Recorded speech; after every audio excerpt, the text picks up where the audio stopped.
Soyez les bienvenus vraiment à comme le disait Landry ce matin, à ce rassemblement de l'Église. Nous croyons que l'Église, c'est le corps de Christ, c'est l'ensemble des croyants. Nous ne croyons pas à l'Église bâtiment. Vous avez vu, c'est juste un bâtiment avec 4 murs et un plafond. Ce qui est important, ce n'est pas le placo. Ce qui est important, c'est les gens qui sont dedans et les âmes qui sont dedans. Dieu n'accorde pas d'importance au bâtiment, aux pierres. Il accorde de l'importance à ta vie. Amen. Donc on ne va pas à l'église, on va à un rassemblement de l'église et on se rassemble. Alors pourquoi peut-être on se rassemble ? Tout simplement pour vivre notre foi en communauté et rendre ce qu'on appelle un culte. Le culte, c'est peut-être un mot un peu vieux jeu pour vous, mais un culte, c'est comme un hommage. Et on veut rendre hommage à Dieu ce matin. Et c'est pour ça qu'on se rassemble, parce que nous croyons que Dieu nous aime et Dieu nous sauve. C'est pas une bonne nouvelle, ça ? Amen. Voilà, soyez les bienvenus. Est-ce que tu veux juste souhaiter la bienvenue à la personne qui est à côté de toi, même si c'est ta femme, souhaite-lui la bienvenue. Ou ta maman, voilà, ou ta fille, souhaite-lui la bienvenue. Ou ta copine, ou...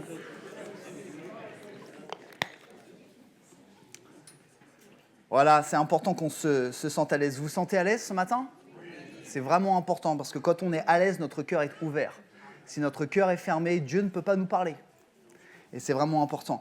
Notre désir à l'Église Vie et Foi, ça a été dit ce matin, c'est de partager l'Évangile. Le mot Évangile vient du grec qui veut dire « bonne nouvelle ». Et nous voulons partager ce matin avec vous et avec l'ensemble des chrétiens, bien sûr, la bonne nouvelle qui est que Jésus sauve et que Jésus pardonne. S'il y avait juste 2 choses à dire et on se quitterait bons amis ce matin, Jésus sauve et Jésus pardonne. C'est vraiment important. Et ce matin, je voudrais, en quelques minutes, étudier avec vous, parler d'une histoire qui se passe dans la Bible, qui est vraie, parce que nous croyons que la Bible n'est pas un livre. La Bible est un recueil de 66 livres qui ont été écrits à différents moments de l'histoire et bizarrement, tous ces livres disent la même chose et sont en coïncidence les uns avec les autres. Et nous croyons que c'est la parole de Dieu. Et le titre de ce message, ce matin, que je voudrais partager avec vous, c'est « Ne nous trompons pas de Jésus ». Ne nous trompons pas de Jésus. Et je voudrais vous parler d'une histoire dans la Bible qui montre à quel point le monde, l'humanité, se trompe et vit dans l'erreur. Et malheureusement, c'est toujours le cas. La Bible dit que le monde, c'est-à-dire l'ensemble de l'humanité, vit sous l'influence du diable. Parce que si on croit en Dieu, on doit croire aussi à l'existence du diable. Désolé de plomber l'ambiance. C'est important de le dire. Et la Bible dit que le diable, qui est un ange déchu, qui a été chassé, on verra après, du ciel, d'auprès de Dieu, est un menteur, est un trompeur, est un manipulateur. Et le monde est sous l'influence du diable, et le monde est en train de se tromper sans s'en rendre compte qu'il se trompe. Et le monde vit dans l'erreur et dans le péché. Peut-être certains d'entre vous, vous avez appris dans votre culture que pécher, c'est faire quelque chose qui est interdit. C'est mal. Alors c'est vrai et c'est pas vrai. Pécher, je pense que les chrétiens d'Église Vie et Foi le savent, pécher c'est quoi ? On le dit à peu près 12 fois par mois. Bon, on va continuer alors. Pécher, c'est manquer la volonté de Dieu. Manquer la cible. C'est pas briser un interdit, c'est trop facile. Pécher, c'est manquer la voie, la volonté de Dieu. Donc bien sûr, quand tu voles, tu pêches. Non pas parce que c'est pas bien de voler, c'est parce que, en fait, la volonté de Dieu pour toi, c'est que tu vives une vie honnête. Et donc tu pêches parce que tu manques la volonté de Dieu. Vous me suivez ? C'est vraiment important. Quand tu ne payes pas tes impôts, restez le regard bien droit devant vous, ne regardez personne, et en fait, tu pêches non pas parce que tu voles l'État, oui, tu voles l'État, et c'est pas bien. Mais en fait, Dieu a prévu pour toi et moi qu'on vive une vie honnête. Et parce que tu ne vis pas cette vie honnête, tu manques la volonté de Dieu, alors tu pêches. Et le monde se trompe et manque la volonté de Dieu et vit dans le péché. Et j'aimerais ce matin, avec vous, lire la Bible. Et je ne sais pas si certains d'entre vous, vous avez déjà lu la Bible, et c'est un privilège pour moi de la lire avec vous. Et si vous n'avez pas de Bible ce matin, on serait heureux vraiment de vous en offrir une. Donc si vous connaissez un chrétien ici ce matin, à la fin du culte, dites-lui « Offre-moi une Bible ». Et il ira voir quelqu'un de l'équipe pastorale et on vous offrira une Bible. On va lire dans l'évangile de Matthieu. Et ça va être affiché sur l'écran. C'est déjà affiché à l'écran. Quelle célérité, merci Claire. L'évangile de Matthieu, chapitre 27, versets 11-24. Je vous donne le contexte, c'est important. Jésus, qui était un rabbin juif, Jésus était juif, c'était un rabbin juif, il est arrêté, il est trahi par un de ses amis quand même. C'est un peu dommage. Je ne sais pas si vous avez déjà été trahi par un de vos amis. Oui ? C'est arrivé à quelqu'un ? 2 personnes? Ok, 3, 4? Ah, ça y est, 5. Jésus est trahi par un de ses amis, il est arrêté. Et il est jugé. Et ce qui est énorme, c'est que Jésus est arrêté par un de ses amis, Judas, qui était sous l'influence aussi des chefs, des prêtres et des chefs religieux de l'époque. Donc Jésus est arrêté et trahi par des gens qui ont la même religion que lui. C'est dommage quand même. C'est fort dommage. Pourquoi? Parce que ces hommes-là étaient jaloux. Parce que Jésus apportait un enseignement qui les remettait en question. Et donc, comme ils étaient attachés à leurs traditions, à leurs coutumes, à leurs superstitions, et c'est encore le cas en 2024, ils n'étaient pas prêts à écouter le message de l'Évangile. Donc, Jésus est arrêté, et il est au tribunal face à un gouverneur qui s'appelle Pilate, et voilà où se passe la scène. Alors, il y a quelques versets, on va lire ensemble. On amène Jésus devant Pilate, le gouverneur. Le gouverneur l'interroge en lui disant « Est-ce que tu es le roi des Juifs ?» Jésus lui répond « C'est toi qui le dis ». Ensuite, notez bien, les chefs des prêtres et les anciens, ça, eux, c'est les méchants dans l'histoire, ils accusent Jésus, mais il ne répond rien.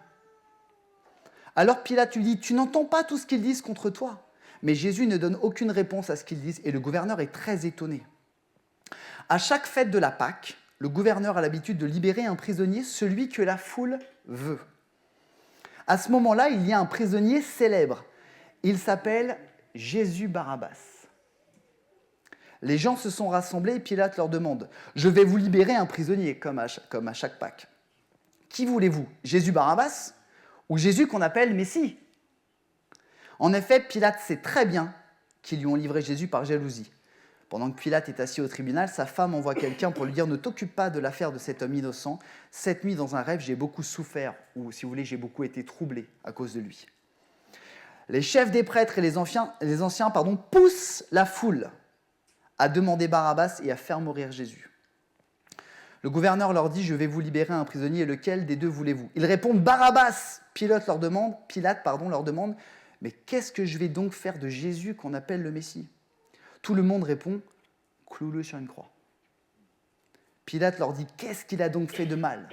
Mais ils se mettent à crier encore plus fort « Cloue-le sur une croix. » Pilate voit qu'il n'arrive à rien et l'agitation est de plus en plus grande, alors il prend de l'eau et il se lave les mains devant la foule. C'est ce qu'on faisait à l'époque. « Je ne suis pas responsable de la mort de cet homme, c'est votre affaire. » Par la suite, la Bible nous dit que Jésus va être torturé, crucifié. Il va mourir. Mais 3 jours après. Vous faites peur, là. Ça veut dire qu'il n'y a que des non-croyants ici. C'est cool. 3 jours après, Jésus est ressuscité. C'est bon. Merci Seigneur. Non seulement il est ressuscité, il a été mis dans un tombeau, il est ressuscité, il s'est montré à ses disciples et il est remonté auprès de Dieu son Père. Voilà la suite de l'histoire. Et vous savez, j'ai vraiment reçu ça à cœur ce matin. L'analogie est trop évidente pour être un hasard entre ces 2 hommes qui sont arrêtés et qui sont jugés, qui s'appellent tous les 2 Jésus. Il n'y a pas de hasard dans la Bible. Quand vous lisez la Bible, il n'y a pas de hasard. 2 Jésus différents. Vous savez, Jésus était un prénom très courant à l'époque. C'était comme Josué. Il y avait beaucoup de Jésus, en fait, à l'époque. Et d'un côté, nous avons Jésus, le Fils de Dieu, le Messie, Jésus le Christ. Jésus veut dire Dieu sauve. On disait que Jésus était le Messie parce que le Messie vient du mot hébreu qui veut dire oint. À l'époque, il faut savoir qu'on oignait d'huile les gens, souvent les rois, parce que ça montrait que Dieu les reconnaissait pour une mission. Dieu les reconnaissait et Dieu les bénissait. Donc Jésus-Christ ou Jésus le Messie, c'était Jésus qui était oint de Dieu pour une mission. Quelle était la mission de ce Jésus? C'était simplement de venir sur terre et de mourir à la place des hommes et des femmes pécheurs pour que le monde soit réconcilié avec Dieu. C'était ça sa mission. Donc il y a ce Jésus qui est là, qui est innocent, qui est sans péché, qui est jugé. Et de l'autre côté, il y a un autre Jésus qu'on appelle Jésus Barabbas, qui lui n'est pas innocent et qui est criminel. La Bible nous dit dans l'évangile de Luc que cet homme avait été arrêté parce qu'il était à l'origine d'une révolte où quelqu'un avait été tué. Donc il était coupable. Et il s'appelait Jésus Barabbas. Et notons comment la Bible de Dieu est riche. Bar, en grec, ça ne veut pas dire poisson, pour ceux qui aiment pêcher. Hein. Bar, ça veut dire fils de. Donc moi, je suis Mathias, Bar William. Vous me suivez? Ok, c'est-à-dire fils de. Ok. Abba, ça veut dire papa. Et donc Jésus Barabbas voulait dire Jésus, fils de son père. Ok? Fils du père. Donc ce Jésus Barabbas, c'est Jésus, fils du père, mais pas du Père céleste, de son père humain. Donc d'un côté, on a Jésus, fils de Dieu, qui est innocent. Et de l'autre côté, Jésus, fils de son père, qui est coupable. Et la foule, les Juifs qui sont là, sous l'influence des chefs religieux, notez bien, sous l'influence des chefs religieux, demandent à libérer le mauvais. Et la foule se trompe. La foule se trompe. Elle est manipulée. Pourquoi la foule se trompe? Certainement parce que la vérité est plus difficile à accepter que le mensonge. Parce que Jésus a apporté quelque chose qui remettait en question. Et vous savez, cette histoire, elle me fait beaucoup penser aujourd'hui. Dans le monde actuel, le monde se trompe comme la foule des Juifs. Parce que le monde est manipulé par le diable comme la foule était manipulée par les chefs religieux. Le monde loupe la volonté de Dieu. Mais j'ai une bonne nouvelle. La bonne nouvelle, c'est que jusqu'au retour de Jésus sur terre, ou jusqu'à ce que tu ou je expire, nous avons toujours le choix de croire en Jésus et de libérer le bon Jésus. Soit on a le choix, je crois en bon Jésus, et quelque part, je reviens un peu la scène en libérant sa présence dans ma vie. Soit je crois au mauvais Jésus, je crois aux manipulations du diable, et je libère encore une fois ce Jésus Barabbas dans ma vie. Et je voudrais juste, pas être très long ce matin, mais juste partager quelques messages sur lesquels nous ne devons pas nous tromper. Numéro 1, Jésus a dit, donc Jésus le Fils de Dieu, Jésus a dit qu'il était le Fils de Dieu et qu'il était venu chercher et sauver ceux qui étaient perdus. Jésus a dit, je suis le chemin, la vérité et la vie. Nul ne vient au Père, à Dieu, que par moi. Jésus a dit qu'il était la porte. Ça veut dire quoi? Et c'est vraiment un privilège pour nous de partager ça avec vous ce matin.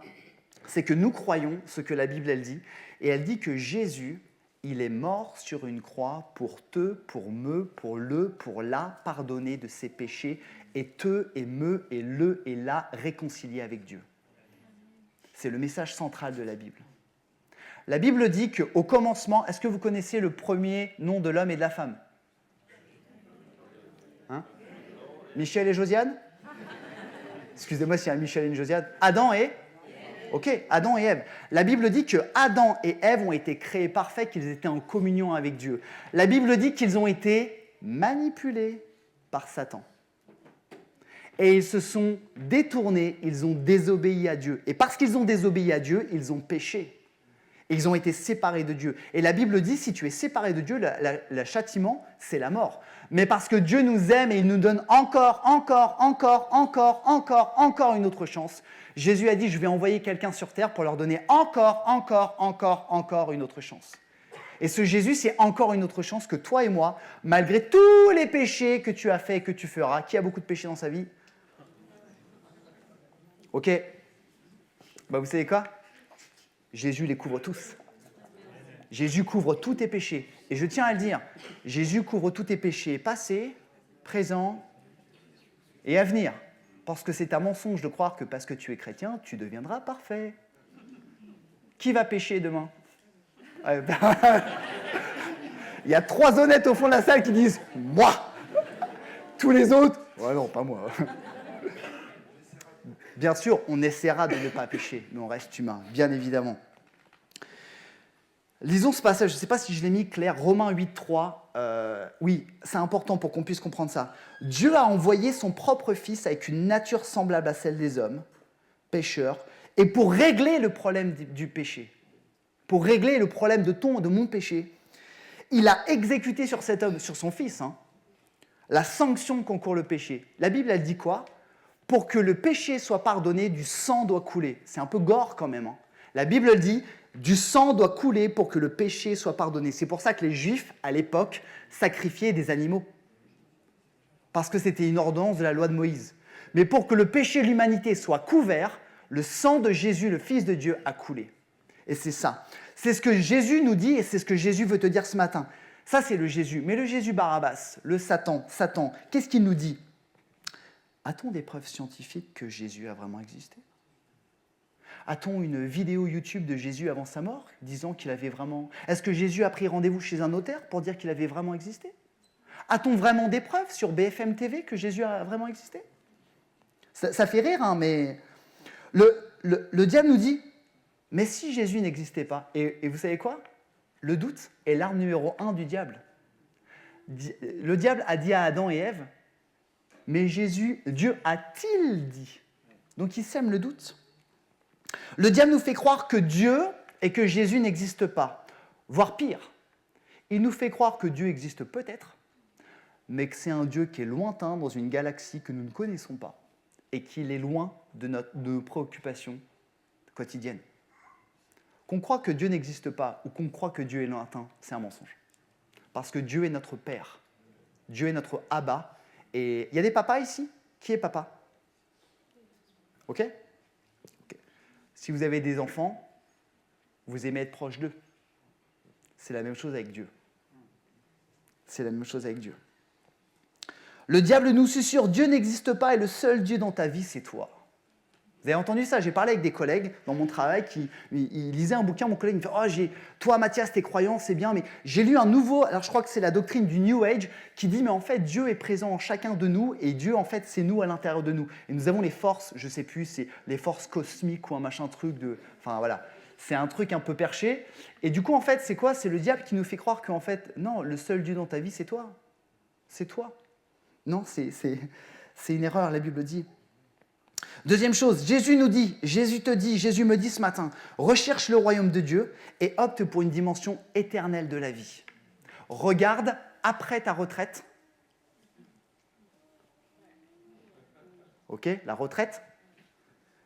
Regarde après ta mort physique. Pourquoi Jésus a dit, moi je suis la résurrection et la vie. Lui dit Jésus, celui ou celle qui place toute sa confiance en moi vivra même s'il meurt. Vous ne trouvez pas un peu bizarre ça comme il vivra même s'il meurt. Et quiconque vit et croit en moi ne mourra jamais. Crois-tu cela? Et je voudrais vous demander ce matin, est-ce que tu le crois ce matin? Aussi fou que ça puisse paraître. Jésus nous dit ce matin que la vie après la mort physique existe. Et j'ai une bonne et une mauvaise nouvelle, c'est que la vie après la mort existe, que tu crois ou que tu ne crois pas en Dieu. Souvent, on se dit, ouais, mais bon, ceux qui croient, ils iront avec Dieu, puis ceux qui ne croient pas, il y aura les asticots, comme on dit. Bah non, en fait, l'enfer existe. Et donc, on a le choix, encore aujourd'hui, le paradis ou l'enfer. Le diable nous fait croire, au contraire, qu'il faut profiter à fond de la vie, parce qu'après, ce sera fini. Hein, on appelle ça carpe diem, vous savez, je profite de chaque instant. Moi, j'aime le carpe diem, mais on peut avoir le carpe diem avec la vie éternelle. Hein. Amen. Hein, on peut profiter de la vie, manger, boire avec modération, partir en vacances, c'est super, hein, mais on peut le faire avec l'espérance d'avoir la vie éternelle après. Hein.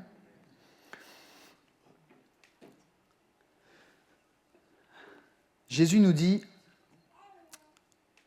aime ton prochain comme toi-même, même s'il ne le mérite pas. Aime ton prochain comme toi-même, même s'il ne le mérite pas. Et je voudrais qu'on fasse quelque chose ce matin, ça va peut-être vous faire rire, mais c'est tellement important. Je voudrais que vous puissiez penser à un collègue de boulot qui vous énerve. On en a tous? C'est pas vrai? Bon, s'il n'y a pas de collègue, un voisin. Vous l'avez tous? Il y a des gens, non, moi, personne ne m'énerve, j'aime le monde. Et je vais répéter ce que je dis, et on va penser à cette personne. Jésus me dit et te dit, aime cette personne comme toi-même. Voilà le discours de Jésus. C'est dur, hein? Même s'il ne le mérite pas. Pourquoi est-ce qu'il faut que je l'aime pour aller au paradis? Non, en fait, parce qu'on ne va pas au paradis parce qu'on fait des œuvres. On va au paradis auprès de Jésus parce que nous croyons. Mais, parce que Jésus est dans notre vie, parce qu'il nous a donné ce repos, comme le disait Charles tout à l'heure, alors je dois ressembler de plus en plus à Jésus. Et Jésus a donné sa vie sur la croix pour toi et pour moi, alors qu'on ne le méritait absolument pas. Et donc nous devons ressembler à Jésus. Le monde nous apprend, l'influence de Satan nous apprend, œil pour œil, dent pour dent. Ah bah tiens, il m'a fait ça. Je mangeais avec une collègue il n'y a pas longtemps, je ne citerai pas son nom. Elle me dit, ah mais moi ça va, hein. Par contre si tu mets un coup de couteau dans le dos, je m'en souviendrai toute ma vie. Pou, pou, pou, pou, pou, pou. Je vais les manger ailleurs. Satan nous influence à dire œil pour œil, dent pour dent. Et Satan nous influence et nous apprend à nous auto-adorer. Vous ne trouvez pas aujourd'hui que sur les réseaux sociaux, il y a beaucoup d'auto-adoration ? Je travaille dans le milieu d'enseignement et souvent je suis un peu pas choqué, mais c'est un peu sourire. Des fois, mes élèves, ils marchent comme ça, ils s'arrêtent, ils sortent du gymnase, puis ils prennent leur téléphone, puis ils font... Qu'est-ce qu'il fait, là ? Qu'est-ce qu'il fait, là ? Vous avez jamais vu ça ? Quand vous partez en vacances ?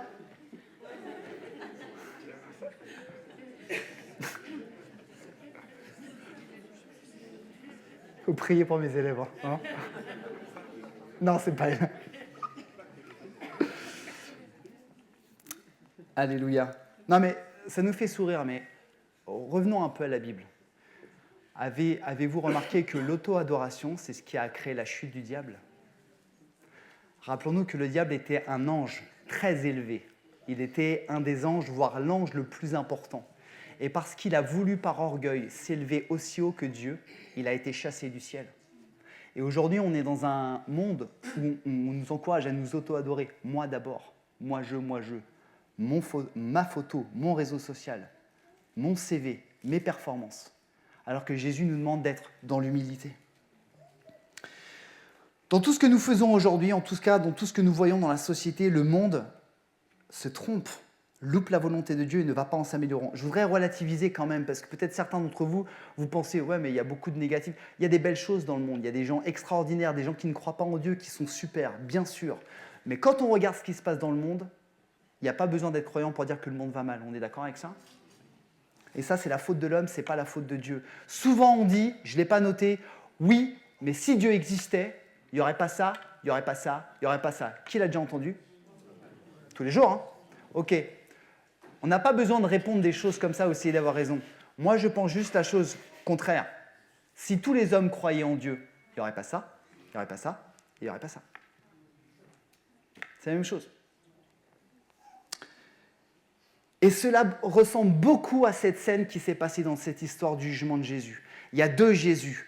Jésus, le Fils de Dieu, et Jésus Barabbas, qui un peu est un imposteur envoyé par le diable. Et le monde est sous l'influence de ça. Et le monde se trompe. Et mon ami, toi qui es là pour la première fois peut-être ce matin, sache que même si tu ne crois pas au diable et à Dieu, bah le diable a tout gagné, hein, parce que le diable ne veut pas que tu crois en lui. Il veut faire en sorte que tu ne crois en rien, mais il a quand même gagné et il nous manipule. La question que je nous pose ce matin, et je voudrais terminer, sommes-nous vraiment libres ce matin ? Sommes-nous vraiment libres ? La Bible nous dit « Choisis la vie afin que tu vives ». Et je ne parle pas de la vie physique, je parle de la vie spirituelle, je parle de la vie avec Dieu, je parle de la vie de l'esprit, je parle de la vie après la mort. Il y a une question ce matin que je nous pose à nous tous. Qui décidons-nous de libérer ce matin ? Est-ce que tu décides de libérer Jésus, le Fils de Dieu, dans ta vie ?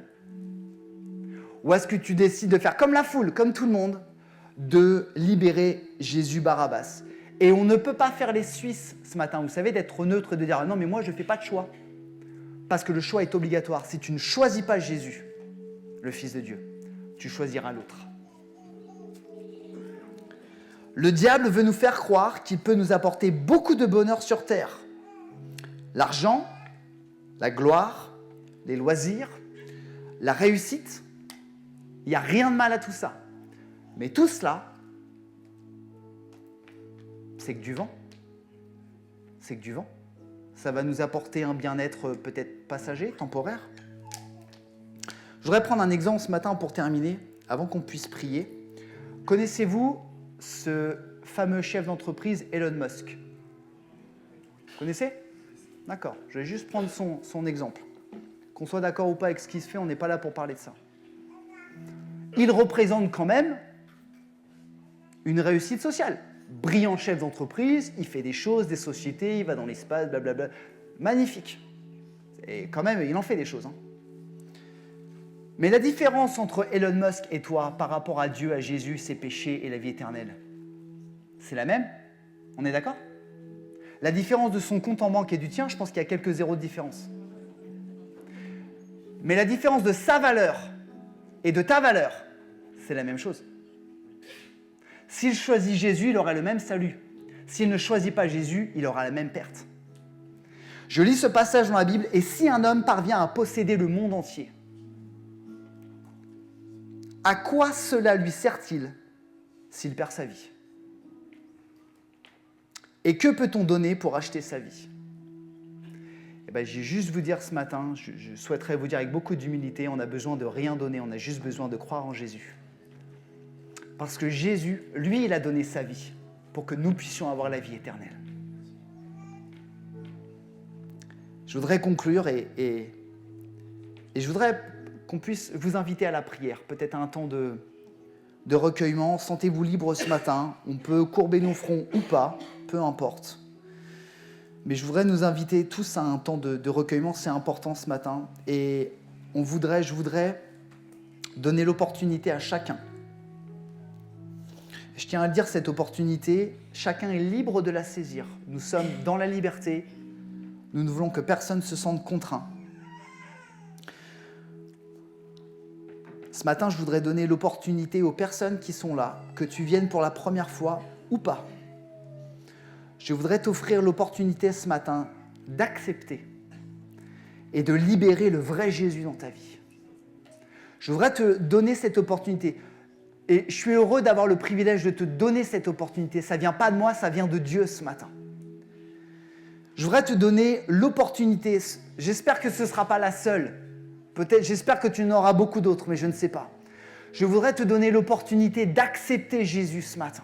D'accepter ce que Jésus-Christ a fait sur la croix pour toi, pour te réconcilier avec Dieu, pour te pardonner de tes péchés, pour te donner la vie éternelle et pour arrêter de vivre dans le mensonge et dans la manipulation du diable. Si nous acceptons ce matin Jésus-Christ, alors il nous réconciliera avec Dieu. Alors il nous donnera la vie éternelle. Et il nous aidera dès aujourd'hui à vivre dans la vérité. Puisque si le monde vit dans le mensonge, nous chrétiens, nous devons vivre dans la vérité. Et vraiment, ce matin, je voudrais qu'on puisse rester dans ce temps de prière, de recueillement. Et si ce matin, dans ton cœur, personnellement, tu as envie juste d'accepter Jésus, peut-être de dire, moi, je veux libérer le vrai Jésus dans ma vie. Je ne sais pas trop où est-ce que ça va m'emmener, mais il y a quelque chose qui me pousse à le faire. Alors qu'on reste dans ce temps de recueillement, je voudrais juste t'inviter à lever ta main là où tu es pour me faire signe et que je puisse, moi, prier pour toi. Merci. Restons vraiment dans ce temps. Merci pour votre main. Je voudrais inviter l'Église à prier, vous qui êtes à Jésus. C'est un temps d'opportunité ce matin. Personne ne nous force.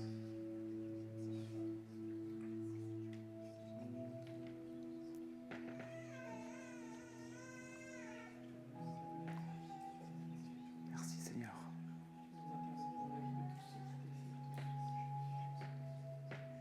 Je laisse encore quelques secondes. Je prie que l'Esprit de Dieu vraiment parle à nos cœurs.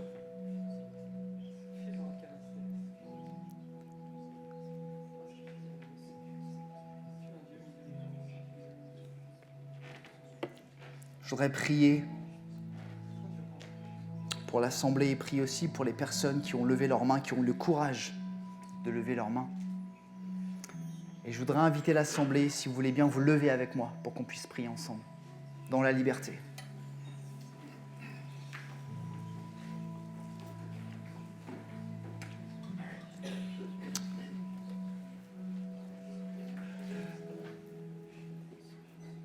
Je voudrais qu'on puisse prier ensemble. Seigneur, merci encore pour ce temps. Merci encore pour ta présence, qui est quelque chose de tellement riche dans notre vie. On ne peut pas, nous, en tant qu'humains, comprendre ce que tu as fait pour nous. C'est indescriptible, mais on peut juste comprendre que tu nous aimes, que tu aimes chacune des personnes qui est présente ici. Et Seigneur, que tu veux nous sauver. Merci parce que tu as donné ta vie pour chacun d'entre nous. Je te prie pour ces personnes qui ont levé la main, que tu puisses vraiment te manifester dans leur vie. Je te prie aussi peut-être pour celles qui n'ont peut-être pas osé ou n'ont pas voulu, que tu puisses les bénir également et te révéler parce que c'est toi, Jésus, qui parle à nos cœurs. Nous te bénissons et merci Seigneur parce que c'est toi la vérité. Seigneur, on veut juste proclamer ce matin que tu es le chemin, tu es la vérité et tu es la vie et nul ne vient à Dieu que par toi. Seigneur, nous te bénissons. Amen. Amen.